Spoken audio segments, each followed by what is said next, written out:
चौथा में आते हैं, जिसे स्वर्गदूत कहते हैं, लेकिन मैं यहां इंग्लिश वर्ड को ले लिया, एंजल्स।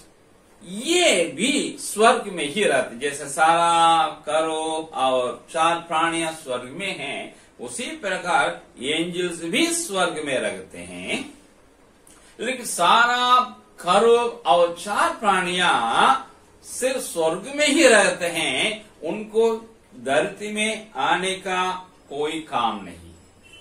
लेकिन जो एंजल्स जो हैं वे वहां रहते हैं, वहां आराधना करते हैं, वहां भी उनका बहुत काम है। उसके अलावा वे धरती में भी आना जाना करते रहते हैं। इनका इम्पोर्टेंट महत्वपूर्ण एक काम है, दूत मैसेज लेके जाना, मैसेंजर हैं। ये स्वर्ग का मैसेज लेके आते हैं, परमेश्वर का मैसेज लेके आते हैं हम लोग के पास, धरती के पास। इसलिए ये दूत को स्वर्ग दूत कहते हैं। अब समझ में आया? बाकी का स्वर्ग दूत नहीं कहा गया है, एंजल्स नहीं कहा गया है।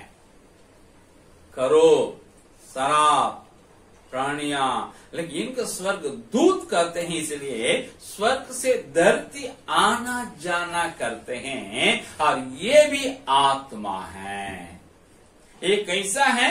अलग अलग जगह में अलग अलग रूप है, लेकिन सब में एक है, मनुष्य के जैसा ही ये भी है।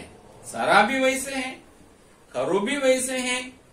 4 प्राणियों में एक ऐसा है मनुष्य के जैसा, ये एंजल्स भी, स्वर्गदूत भी मनुष्य के जैसा ही है।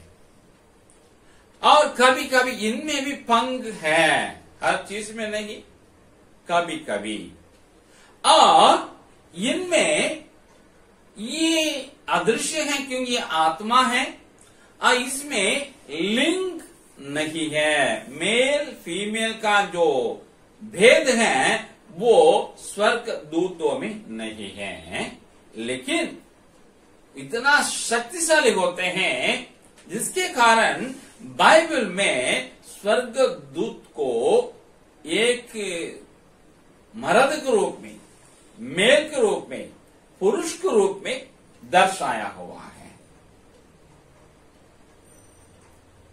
और कई बार ये मनुष्य का रूप लेकर के आते हैं। उत्पत्ति 18 अध्याय 1 से लेकर 19 तक पढ़ेंगे, आपको मालूम ही होगा। हमारे अब्राहम के पास 3 जन आए थे, जब वो बाहर बैठे थे, 3 जन आए थे। सदोम अमोरा के पास जाने से पहले इन्होंने उनको रोटी खिलाया, खाना दिया। उन 3 में तीनों स्वर्गदूत कहा गया है। उसमें 2 स्वर्गदूत ही हैं। और लूका 24वें अध्याय 4 में देखते हैं, जो हमारे मरियम मगदलीन, उन लोग जो जाते हैं यीशु के शरीर को कुछ क्या बोलते हैं, परफ्यूम लगाने के लिए, मसाला लगाने के लिए, तो इत्र लगाने के लिए, तो वहां पे 2 स्वर्गदूत थे, एकदम चमकने वाले कपड़े पहन करके।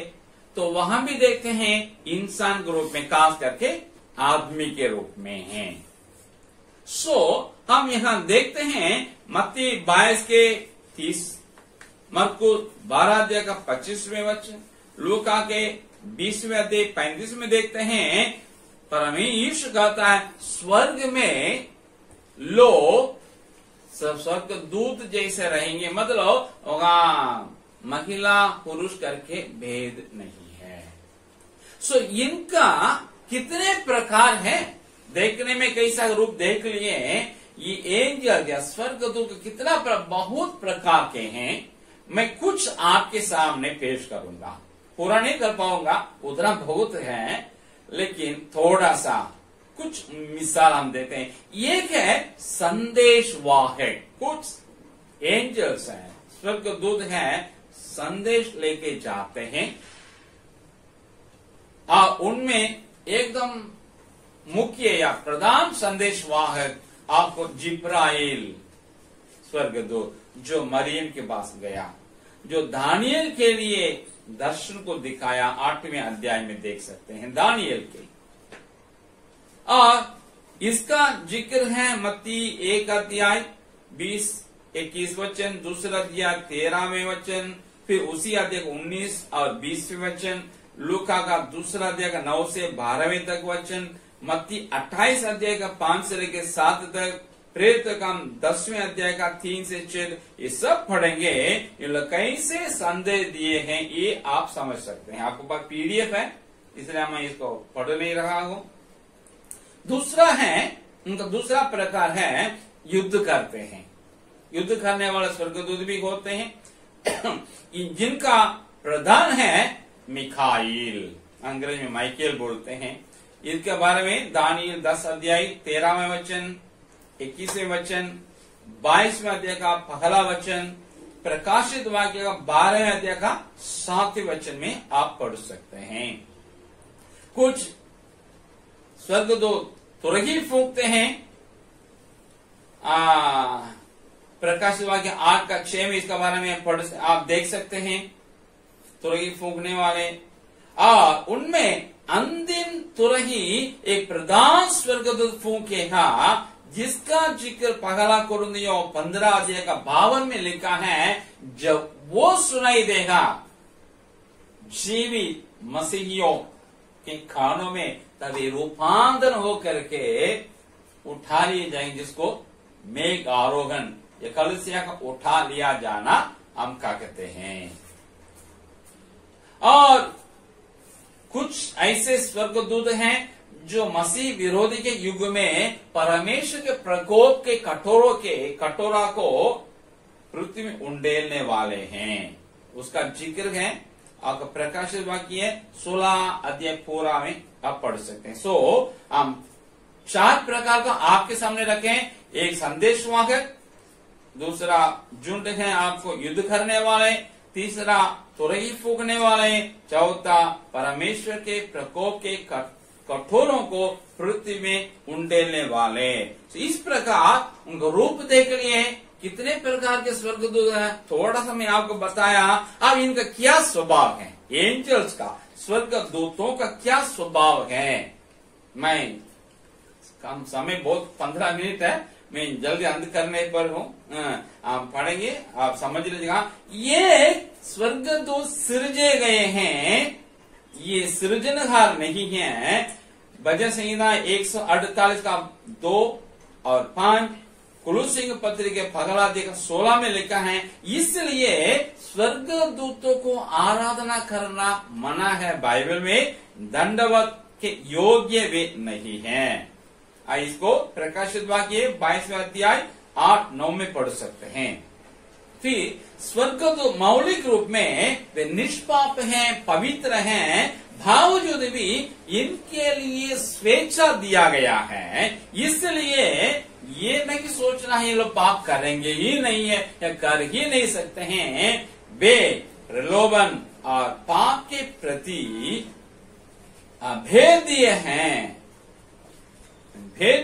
अभेद्य मतलब उससे इन लोग प्रभावित हो सकते हैं।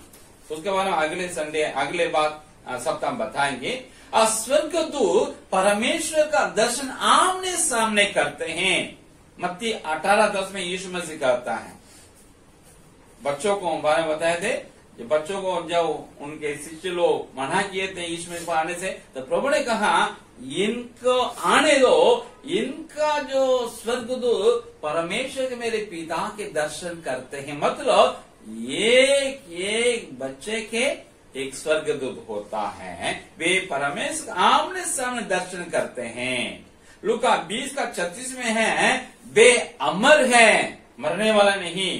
पगला तीमुथियुस 5 के 21 में लिखा है, स्वर्गदूत चुने हुए सेलेक्टेड परमेश्वर के चयनित लोग हैं। दूसरा शमूएल 14 चैप्टर 17 और 20 में लिखा है, वे बुद्धिमान हैं, भलाई बुरा का ज्ञान रखते हैं। भजन संहिता 1 से 3 का 20 में पढ़ेंगे, मालूम होता है वे शक्तिशाली और आज्ञाकारी है परमेश्वर के। यहूदा 9 में लिखा है इन लोग अधिकार को सम्मान करते हैं। लूका 15 का 10 में लिखा है स्वर्गदूत लोगों को भावनाएं होते हैं जैसा आपको मुझको है, क्योंकि यीशु में कहता है एक पापी का मन फिरने से स्वर्ग में मेरे पिता के सामने स्वर्गदूतों में बहुत आनंद होता है। मतलब इन लोग जॉयफुल होते हैं, आनंदित होते हैं, भावनाएं इनके होते हैं। पगला अध्याय 12 में लिखा है वे मनुष्य लोगों की बातों पर ध्यान देते हैं। जिसे हम लोग सुसमाचार सुनाते हैं, अविश्वास के बीच में जाकर के इसको देखते हैं, वहां से ऐसा घूर के देखते हैं ऊपर से। मतलब मानवीय बातों में इन लोग ध्यान देने वाले हैं। उत्पत्ति 18 का 2 से लेकर 8 तक पढ़ेंगे, मालूम होता है कभी कभी लोग देवदारन लेते हैं, मनुष्य बन करके चले आते हैं। इस महीने का थोड़ी देर पहले अब्राहम का 3 जन आए थे देवदारन होकर के। इब्रानियों 12 का 22 में लिखा है इनकी संख्या अनगिनत है। जब जब एक व्यक्ति मन फिरता है, विश्वासी बनता है, परमेश्वर उस विश्वास के लिए एक स्वर्गदूत को सृजता है। मतलब स्वर्गदूतों की संख्या दिन ब दिन, घंटों घंटे, हर एक सेकंड में उत्पन्न होते रहता, संख्या बढ़ते रहता है। लेकिन शैतान की संख्या आदम के उत्पत्ति से पहले जितनी थी उतना ही आज तक है, लेकिन स्वर्गदूतों की संख्या बढ़ते जाता है। इतना में 12 स्वभाव आपको बताए हैं, इतने स्वभाव स्वर्गदूतों के होते हैं। अब उनका कार्य के बारे में बताएंगे, स्वर्गदूतों का क्या काम है। उन लोग परमेश्वर की आराधना करते तो हैं, प्रकाश 5 अध्याय 11-12 में लिखा है। इसके अलावा विश्वासियों अविश्वासियों के जीवन में भी स्वर्गदूत लोग कुछ काम करते हैं, उन्हें हम आपको बताएंगे।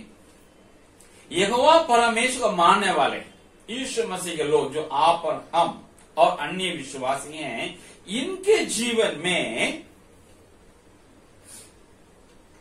हर एक विश्वास के एक निजी स्वर्गदूत है, जो मत्ती 18:10 में लिखा हुआ है, प्रेरितों का 12:15 में लिखा हुआ है। वे उनके लिए सेवा करते ही हैं। और लूका 1:20 से 11 से 20, 26 से 38, फिर प्रेरित काम 10वें अध्याय का 3 से लेकर 7 में लिखा है, उन लोग स्वर्ग से संदेश लेके आते हैं मनुष्य के पास। प्रत्यक्ष रूप में अप्रत्यक्ष रूप में ये लोग क्या कर मार्गदर्शन भी करते हैं। एग्जाम्पल है, जब अब्राहम ने अपने बेटे के लिए लड़की देखने के लिए भेजा था एलिएजर को, तो उसके सामने स्वर्गदूत गया। और जब फिलिपो प्रेरितों का काम 18 में लिखा है, जा रहा था, एक कांदा के एक मंदिर जा रहा था रथ में, प्रभु ने कहा, स्वर्गदूत ने कहा जाकर उसके साथ मिल जाओ। गया, सुसमाचार सुनाया, वो अलग बात है। मतलब मार्गदर्शन करते हैं। और पगला राजाओं का किताब 19 का 5 से 8 तक पढ़ेंगे। जब एलीजा सो गया, इजबेल के धमकी से जाके सो गया, तो उठा करके क्या करता, रोटी देता है। वो खा के फिर करवट होकर सो गया, फिर उसको क्या कर दिया, फिर जाकर रोटी दिया। मतलब परमेश्वर लोगों के आवश्यकता को पूरा करते हैं। भजन संहिता 34:7 में लिखा है, वो रक्षा करता है हम लोग को। और दानियल 6:22 को पता ही है, दानियल को सिंहों के मांग से क्या किया, रक्षा किया।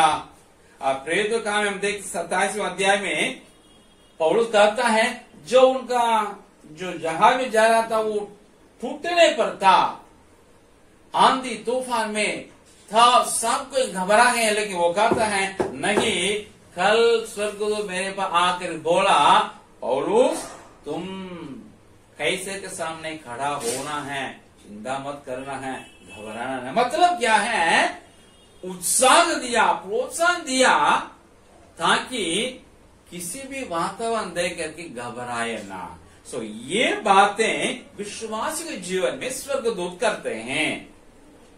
रक्षा करना, संदेश देना और मार्गदर्शन करना, आवश्यकता पूरा करना, छुड़ाना और प्रोत्साहन देना है। अविश्वासी के जीवन में लोग क्या करते हैं जानते ही हैं। जो सदोम में जाके लोग सत्यानाश किए थे, 3 में 2 वहां गए, जो लूत नहीं आ रहा था, हाथ पकड़ लेके जाके बाहर कर दिए, फिर वो सदोम अमोरा आसपास के शहरों में उलट पुलट कर दिए, नाश। न्याय की पुस्तक 5वें अध्याय का 23 में लिखा है, वो शाप देते हैं अविश्वासियों के लिए। भजन संहिता 35 का 5-6 में लिखा है, वो सताएंगे अविश्वासियों को। और एक राजा हेरोदेस स्वर्गदूत ने मार दिए, इतना वो लोग बोले थे, आप क्या बोल दिए, परमेश्वर की आवाज करके लोग बोले हेरोदेस ये महिमा का परम का नहीं दिया, इसलिए स्वर्ग उनका ऐसा मारा कम उम्र में मतलब बहुत उम्र नहीं है, मिडिल एज में वो ऐसा मर गया जिसमें कीड़ा लग गया हेरोदेस राजा में। मतलब है प्रशासक या शासक परमेश्वर को महिमा नहीं देते हैं, उनके जीवन में एकाएक मौत, अकाल मौत और भयानक मौत यही लोग देते हैं अविश्वास के जीवन में। जब शासक लोग परमेश्वर की बात नहीं मानेंगे या उनके विरोध में काम करेंगे, उनका अप्रसन्न करेंगे, तो उनके लोगों को भी मौत हो जाता है। आपको मालूम है मिस्र में जब फिरौन ने इस्राएलियों को जाने से मना किया, जाने नहीं दिया, आखिर में क्या हुआ, एक स्वर्गदूत आकर के सारे पहलौठे बेटे बेटी को, जितना सारा पहलौठे जान को मार दिया। पूरा हाहाकार मच गया मिस्र में। बाद में देखते हैं जब दाऊद राजा था, जनगणना ले लिया, तो उनका जो जनरल सेनापति क्या नाम है, योआब ने कहा राजा ऐसा मत करना है, जनगणना नहीं लेना है, परमेश्वर को पसंद नहीं है। बोल दिया तुम लेना ही लेना है। लेने के बाद परमेश्वर ने कह दिया, गाद नामक एक नबी आया, बोला क्या चाहिए आपको, तुमने ऐसा करने के कारण परमेश्वर को प्रकोप दे दिया और 3 ऑप्शन तुम्हारे सामने रखा जाएगा।